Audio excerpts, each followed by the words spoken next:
Hello दोस्तों, मैं JK SET L S SET N T A NET paper 1 के series का एक और वीडियो आज लेकर आया हूं।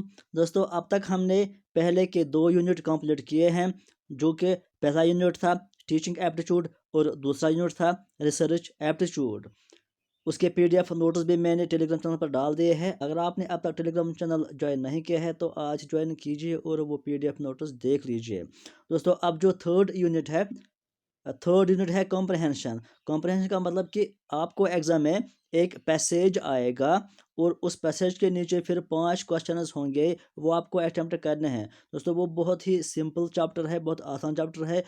वो मैं आपको लास्ट में पढ़ाऊंगा। एक दिन में वो चैप्टर कंप्लीट हो जाएगा। उसमें मैं आपको कुछ टिप्स और हिंट्स दे दूंगा कि कैसे आप उस पैसेज को आसानी के साथ अटेम्प्ट कर पाएंगे और किस तरह से आप उसमें से मैक्सिमम क्वेश्चंस सही कर पाएंगे और कम टाइम में। तो वो मैं आपको लास्ट में बता दूंगा वो हिंट्स, क्योंकि आपको लास्ट में वो याद भी रहने चाहिए। अगर मैं आपको आज बताऊंगा तो वो उतना फ़ायदा आपको नहीं देगा। तो हम चलेंगे यूनिट नंबर 4 पर। जो 4th यूनिट है वो है कम्युनिकेशन। तो आज से हम कम्युनिकेशन का यूनिट स्टार्ट करेंगे। ये भी उतना ज़्यादा बड़ा यूनिट नहीं है, कुछ ही दिन में ये कंप्लीट हो जाएगा। और उसके बाद जो चैप्टर आएगा 5th चैप्टर मैथमेटिकल रीजनिंग, वो बहुत ही ज़्यादा इंपॉर्टेंट है। तो हम चलते हैं आज के टॉपिक पर। तो दोस्तों, सबसे पहले हम ये देखेंगे कि व्हाट इज़ कम्युनिकेशन, यानी कम्युनिकेशन हम किसको कहते हैं, कम्युनिकेशन का मतलब क्या है। ये जो टर्म है कम्युनिकेशन, ये डिराइव हुई है लैटिन वर्ड से। दोस्तों, ये याद रखिए, इस पर क्वेश्चन आया है कि जो कम्युनिकेशन टर्म है ये किस वर्ड से डिराइव हुआ है। एक क्वेश्चन ये भी आया है और दूसरा क्वेश्चन ये भी आया है कि किस वर्ड से निकला है, यानी वो वर्ड 2-4 ऑप्शन दिए हुए हैं, तो उनमें से आपको चूज करना है कि ये लैटिन वर्ड अगर है तो किस वर्ड से निकला हुआ है। तो यहाँ पर आप याद रखिए पहला टर्म इसमें कि ये लैटिन वर्ड से निकला है कम्युनिकेशन, और किस वर्ड से, जो कि कम्युनिकेयर है। यहाँ पर देखिए, कम्युनिकेयर या कम्युनस, दोनों आप याद रखिए, दोनों क्वेश्चन में आते हैं, कम्युनिकेयर या आप कम्युनस।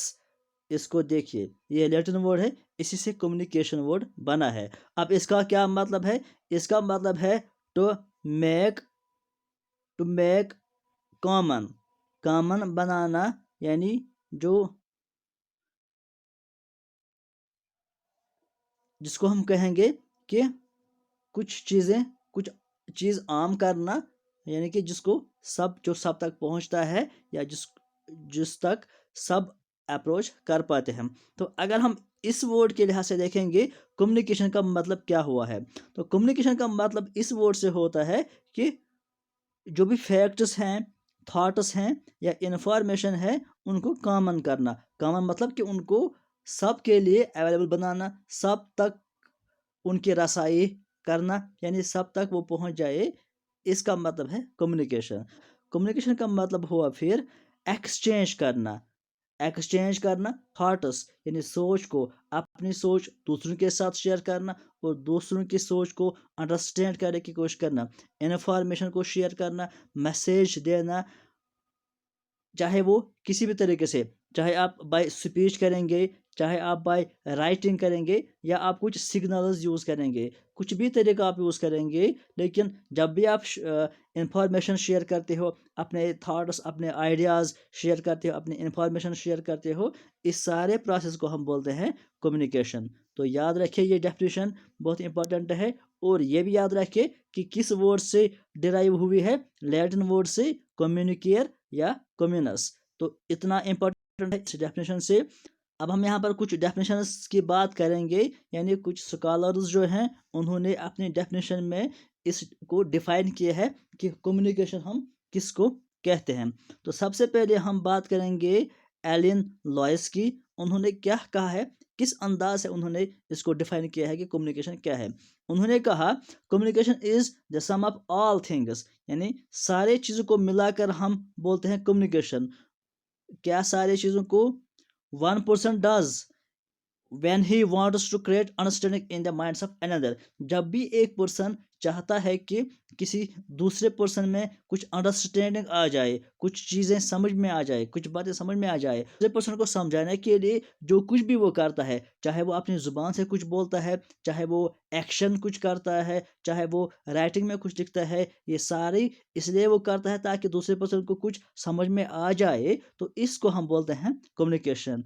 It involves a systematic and continuous process of telling, listening and understanding, यानी इस प्रोसेस में, कम्युनिकेशन के प्रोसेस में इसमें कुछ चीज़ें आती हैं, यानी कंटिन्यूसली आप किसी दूसरे से बात करते रहते हैं, यानी टेलिंग जिसको हम बोलते हैं, आप कंटिन्यूसली किसी से टेलिंग करते हो, उसके साथ साथ आप लिसनिंग भी करते हो, क्योंकि कम्युनिकेशन में लिसनिंग के बगैर कम्युनिकेशन नहीं होगी। अगर आप सिर्फ बोलते रहोगे, लिसनिंग नहीं करोगे, तो वो कम्युनिकेशन सही नहीं होगी। अंडरस्टैंडिंग भी कम्युनिकेशन में ज़रूरी है। तो ये डेफिनेशन दी थी एलियन लॉयस। दोस्तों ये सारी डेफिनेशन आपको याद नहीं रखनी है, बल्कि कॉन्सेप्ट आपको समझना है। आपको सिर्फ कॉन्सेप्ट याद रखना है कि कम्युनिकेशन का मतलब क्या है। बाकी ये एग्जाम में नहीं आता है कि ये डेफिनेशन किसने लिखी है या किस स्कॉलर ने क्या डेफिनेशन दी है, इस पर क्वेश्चन नहीं आता है। ये सिर्फ आपको मैं इसलिए पढ़ा रहा हूँ ताकि आपको कम्युनिकेशन का मतलब, कम्युनिकेशन का मीनिंग सही से समझ में आ जाए। तो दूसरा जो है जॉर्ज टेरी, उसने भी अपने वर्ड्स में कम्युनिकेशन को डिफाइन किया है। तो हम यहाँ पर देखेंगे कि उसने किस अंदाज से डिफाइन किया है कम्युनिकेशन को। उसने कहा communication is an exchange of facts, ideas, opinions. अगर हम देखेंगे तो ये सेम उस डेफिनेशन से थोड़ा सा रिलेटेड है, यानी जब आप एक्सचेंज करते हो facts, ideas, opinions, emotions by two और मोर पर्सनस, यानी दो पर्सन या दो से ज़्यादा पर्सन, ग्रुप वाइज भी हो सकता है, जब वो अपने आइडियाज़, अपने ओपिनियंस, अपने इमोशंस एक दूसरे के साथ शेयर करते हैं, इसी को हम बोलते हैं कम्युनिकेशन। उसके बाद नेक्स्ट जो डेफिनेशन दी है बाय पीटर लिटिल ने, उसने भी अपने अंदाज में डिफाइन किया है कम्युनिकेशन को। उसने कहा कि communication is a process by which information is transmitted by individuals and organisations. उसने कहा कि कम्युनिकेशन हम उस प्रोसेस को कहते हैं जिसके ज़रिए कुछ इंडिविजुअल्स या कुछ ऑर्गेनाइजेशंस अपनी इंफॉर्मेशन ट्रांसमिट करते हैं, यानी एक पर्सन दूसरे को ट्रांसमिट करता है अपनी इंफॉर्मेशन, या एक ऑर्गेनाइजेशन दूसरे ऑर्गेनाइजेशन को ट्रांसफ़र करते हैं इंफॉर्मेशन। किस लिए इंफॉर्मेशन करते हैं? So that an understanding response results, यानी ताकि एक अच्छा रिजल्ट वहाँ से आ जाए, एक अच्छा रेस्पॉन्स वहाँ से आ जाए, यही है उनका मकसद होता है। तो इसी को हम बोलते हैं कम्युनिकेशन। दोस्तों इसके बाद हमें पढ़ना है कि कैरेक्टरिस्टिक्स ऑफ कम्युनिकेशन, यानी कम्युनिकेशन जो होता है उसके क्या कैरेक्टरिस्टिक्स होते हैं, उसकी क्या खुसूसियत होती है। दोस्तों ये हम डिस्कस करेंगे अगले वीडियो में। आज के लिए फिलहाल इतना ही। Thank you.